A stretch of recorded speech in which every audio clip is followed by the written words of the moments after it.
Selamat siang, nama saya Dilan dengan NIM 250 ingin mempresentasikan proyek MPKM saya. Proyek kemanusiaan ini merupakan proyek menganalisis perubahan iklim dan dampaknya terhadap pola banjir di Jakarta, Indonesia.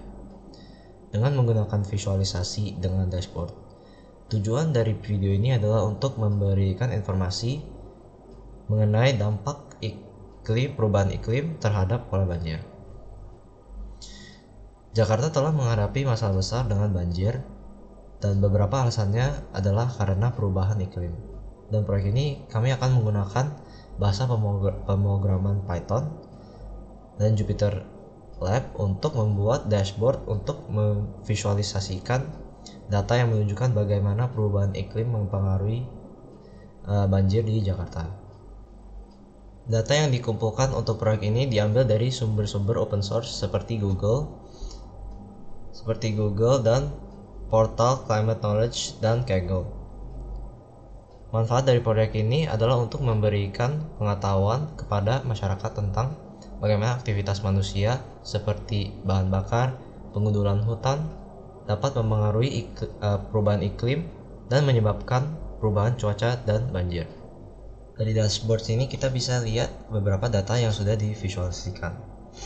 Grafik pertama menunjukkan suhu rata-rata selama tahun 1901 hingga 2022 di sini, di mana terlihat bahwa suhu rata-rata telah meningkat dari tahun ke tahun. Grafik kedua di sini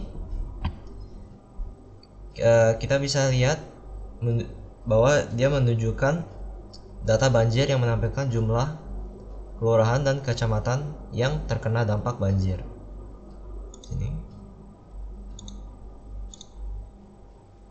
Dan juga menunjukkan ketinggian rata-rata dan durasi dari banjir.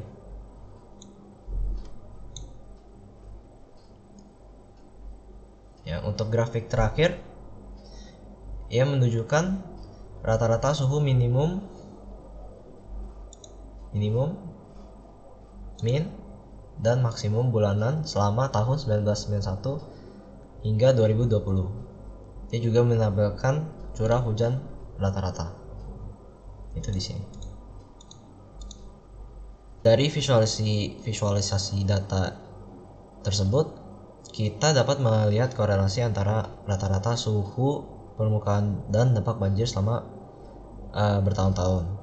Dengan adanya perubahan iklim, maka pola cuaca akan terpengaruh sehingga meningkatkan jumlah hujan dan banjir. Kami berharap bahwa proyek ini akan memberikan kesadaran tentang bagaimana kita sebagai manusia dapat dengan mudah mempengaruhi lingkungan kita dengan aktivitas kita, dan lebih berhati-hati terhadap masa depan.